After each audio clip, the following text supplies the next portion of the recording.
The Healthcare Security Cast is sponsored by 3D Network Technology. Reliability is our core value.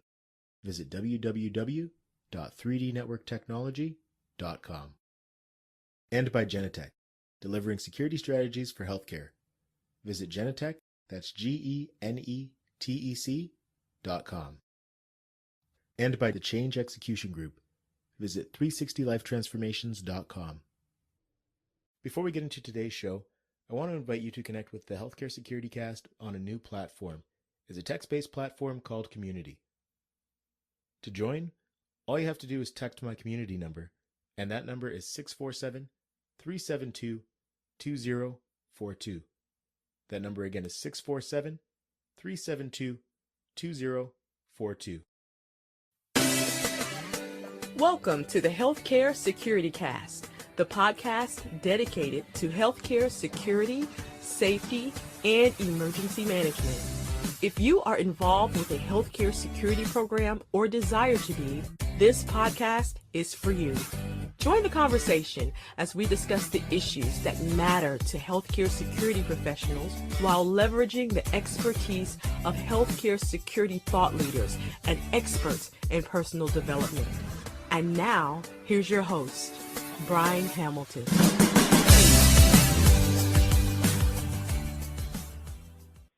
Welcome to the Healthcare Security Cast for Tuesday, November the 24th. I'm joined today by Tom Thompson. Tom, thanks for joining us today. Thank you, Brian, very much. You're very welcome. And I'm going to do what I typically am known to do, but on the very first question, I want to get to know about our guest. So I'll start off by asking, who is Tom Thompson? You know, in very simple terms, I'm an individual that is humbled to be able to wake up every day. I'm blessed to wake up every day that I get to go to work in a place where broken people are almost hand delivered. And I get to have the opportunity to intervene and serve them and find ways to help make their life better. Outside of work, I love my family. I have 3 kids and 7 grandkids now, and I'm a huge fan of my wife of over 30 years. Excellent. And those are pit bulls in the background, by the way. I was going to say, it sounds like there's a couple of other family members there. All right. Now, if you wouldn't mind, could you walk us through your career path and let us know what led to you being in the position that you're in now? Absolutely. Out of high school, I went and played college ball for a couple years, but I always wanted to be in the Air Force.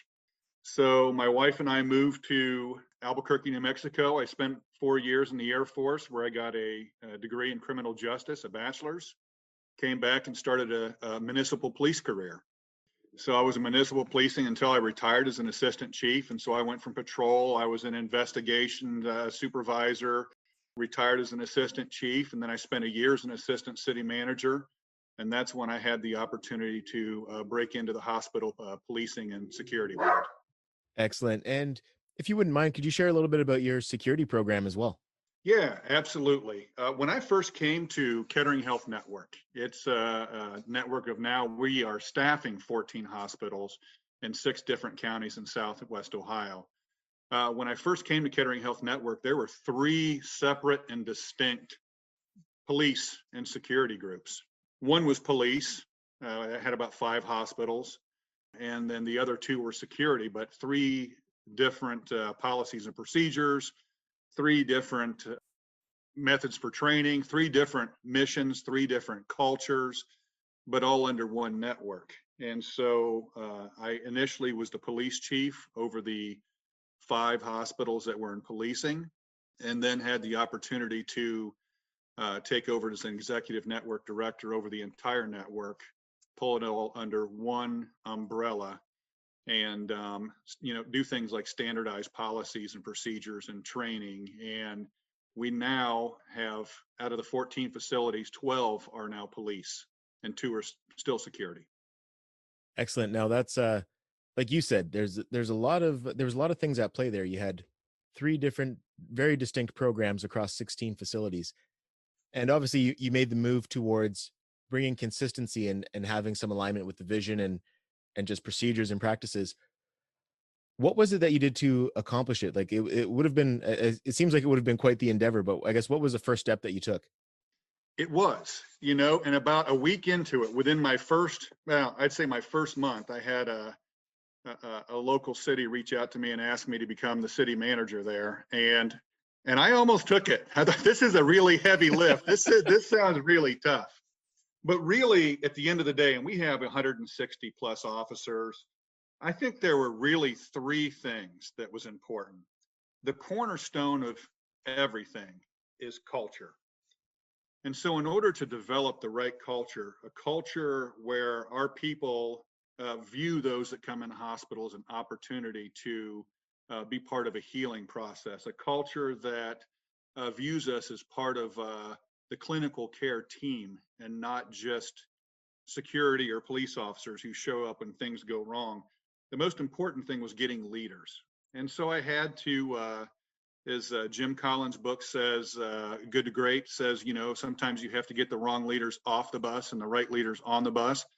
And that's what I did. I was very intentional about the people that were not going to be a good cultural fit, making sure that we found opportunities for them elsewhere. And I went out into the community and was able to share a vision of a health network, police, and security department, and what kind of impact we could have on the community and at large in Southwest Ohio. And I was able to bring in some very highly competent, education wise, but also experienced. I have a police chief, a couple police lieutenants that were in major cities over administrative and SWAT roles and everything else. But all of them really fit the bill of just humble leaders who are going to live the kind of culture that really matches the opportunity that we have in the hospital. And they're also competent enough to put the pieces together to make sure we can pull three separate organizations into one. Competence would probably be the next thing that, not only do you have to have the right culture, but when you show up to a call, or when something, if you have an active shooter or a disaster happens, people expect you to know what you're doing. And so making sure that we had policies and procedures in place that were solid and legally defensible, and also making sure that we had the right training in place so our guys were competent. And then after all that, if you don't hold people accountable for living that culture or being competent, the first two don't matter. So really kind of wrapping it up with accountability and developing leaders throughout the organization that are really going to hold ourselves and our staff accountable to the culture that we created and the competency level that we have. Excellent. So no, that's a really good way to sum up culture. Now, obviously, you talked about competence, training, and accountability. As far as actually cultivating that, now you did touch on this a little bit by saying you brought in the right people. Mm-hmm. What was the whole process of really cultivating that culture and getting the buy-in within your team? The network that I work for, the mission is to enhance the lives and the communities that we serve. So really the groundwork was laid out for us right there. I just have to find leaders that live and breathe that mission. And so we didn't have to take on a new mission. We just had to assume the expectations of the organization that we worked under and our employers. We had to assume those expectations. So really, our expectations, and when you talk about being partners with clinical leaders, line clinical workers, nurses, techs, EVS workers, no matter who it is, they're all living that same mission. So as a clinical care team, as we're caring for those coming into our mission, into our facilities, everybody's living the same mission. A culture of care, loving the people that come in, a culture of healing. So we're just part of a much bigger team. And so it made it easier to transition. Excellent. Now, as far as just looking at I guess we'll look at the competence and training piece with your team. Now, you had transitioned some of those parts of the hospital from security to policing. Right. What was that whole process like? And then also, I guess the second part of that question, you already had police teams that had, I guess, kind of differing practices and procedures. What were some of the steps that you took to really kind of normalize that whole team and build that synergy? So that's tough. And I'll tell you a couple things that we had that kind of helped mold the change. But it's tough, and people got to realize going in, this is just gonna be difficult, and sometimes life is uncomfortable. And when you're transforming an organization, it's just going to be uncomfortable because you're going to ask people to do something differently than they've done for the past 10 or 15 years. And you have to understand it's new to them. You have to be patient. You have to sometimes you have to do some counseling, and sometimes you have to love them through it. But really, I think the tools that helped us is we went out and brought in Lexipol, which is a policy and procedure online manual, typically for law enforcement. And there's attorneys that put it together. It has its best practices of policies, procedures, policies across the country. And anytime there's legal updates, even your own state, they update it for you. And so we were able to bring in those. And then we had to differentiate between police and security. So we had to edit the policies to make sure that they were pertinent to police officers and their roles, responsibilities, and authority, and security officers. And then on top of what you have to do, on the streets, is you had to include healthcare aspects, healthcare oversight committees and what the expectations are there. So we took a guy who was a policy writer in the city of Dayton. When he was there, he wrote policies for them, and we just had him for like 6 months do nothing else other than to edit and create, and then we all worked on together finalizing those policies. But those policies, they also provide daily training bulletins where our guys are getting reinforcement every single day on the different policies. And like I said, they're updated to match our state law, any changes in state law or national law, or any best practices. We also, firearms, a crisis intervention, and defensive tactics, we make all our employers go through, whether they're police or security, they're all armed. OPATA, Ohio Police Officer Training Academy, but state standards. So they all have to meet state firearms qualification standards. And we do the same crisis intervention training. We actually have a blend between that and the hospital crisis intervention model. And any defensive tactics that's taught at state levels. Another thing that we did that I think was very, very important is, who do we bring in? And we still bring in some security, but probably half the network, it was kind of, when they hire somebody, they seem like a nice guy, a handshake, I know his dad, that kind of thing. And that's not always great when you have somebody who has the authority to take away life or liberty, and walking around your hospital with a gun, you're counting on an emergency. Right. So we instituted background investigations for everybody in the network. So all of our guys that come on take standard police department level background investigations, to include polygraph tests and psychological tests, to make sure that we're getting the right candidate. Excellent. Now, another thing I'm actually just kind of curious from your perspective, obviously switching from your policing career to, bringing that experience over to healthcare, what were some of the things that you had to kind of adapt to? And I guess secondly, what were some of the things that translated very well to the healthcare environment? I was very fortunate to spend a year as an assistant city manager. That was a really big deal in my transition, because I didn't see the world from just a police department's eyes. I had the opportunity to kind of sit on top of your street department, your fire department, your parks and rec department, and get a really good idea of how these different pieces fit into serving your community.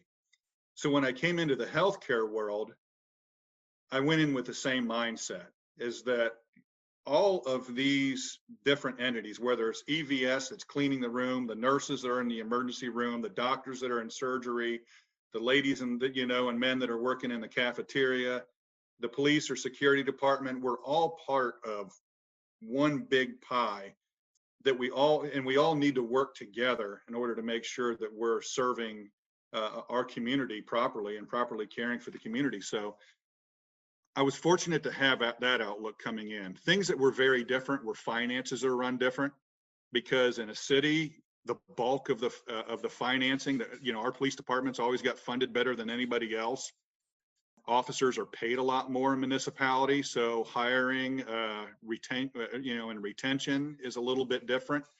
The understanding of the hospital world about the importance of making sure you have the right weapon systems or the right training or the right tactics, just very different because their money is going towards machines that are going to make them millions of dollars and save lives, and we're not a money maker for them. So we're preventative. So really being able to paint pictures of different initiatives that we took on, like establishing a workplace violence program across the network, the importance of why we need to train a certain way and how many hours we need to train, really being able to paint pictures of why we need those things or the certain types of equipment. Like half our network didn't have bulletproof vests.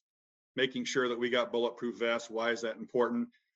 It was much more challenging in the healthcare world to paint those pictures, and much more important to be able to really articulate those pictures and the reasons why it was so important than it is in the municipal world.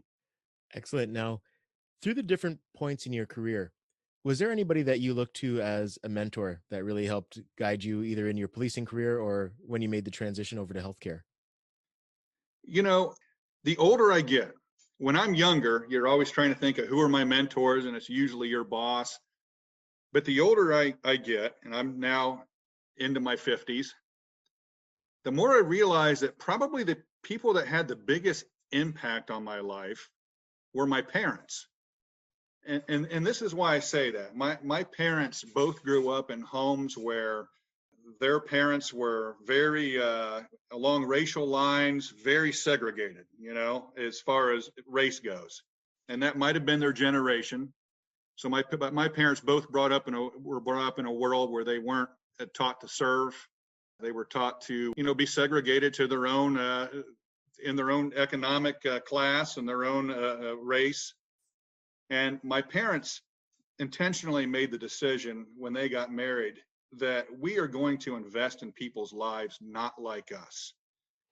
And my parents, growing up, I had people from countries all over the world in my house, probably even Canada, but but I had people from every continent in my house all the time, and my parents were always serving people. They'd go set up labs in Africa. I mean, they were always looking to find ways to serve people who were having a tough time in life. And so I think a lot of the way I view the world today comes from my parents. But I have had, leaders in my policing career, and sometimes you learn good things and bad things from leaders. But I always try to take the good out of it, and I have leaders that I've really learned from administratively, how to administratively run an organization. Leaders that I've learned from the importance of a culture of an organization. So I have had leaders in the past that have really taken the time to intentionally mentor and develop me, and that's a big deal, and that's something that I think as we get older, we get the privilege to do with the next generation coming up. Now, one of the overarching themes that you talked about there was service, and I know yourself you're involved with a lot of different associations, some nonprofits, and you do a lot of other work as well. Could you share with us some of that work that you're involved in? Yes, I'm a speaker for LEAP, which is the Law Enforcement Action Partnership, and it's a nonprofit that includes judges, attorneys, police executives, others across the country that really are advocating for police reform, database best practice police reform. So, for example, this week I'm helping lobby for a Senate bill in Ohio that has to do with drug reform. Yesterday, I spoke on a panel out of Milwaukee, Wisconsin on defund the police, so, what does that mean? Let's talk about different perspectives there. Been part of books that are, in writing. So, I mean, that's what LEAP, just opportunities to be able to engage in police reform. I'm also doing some restorative justice research on several police reform committees and mentoring programs, mentoring youth.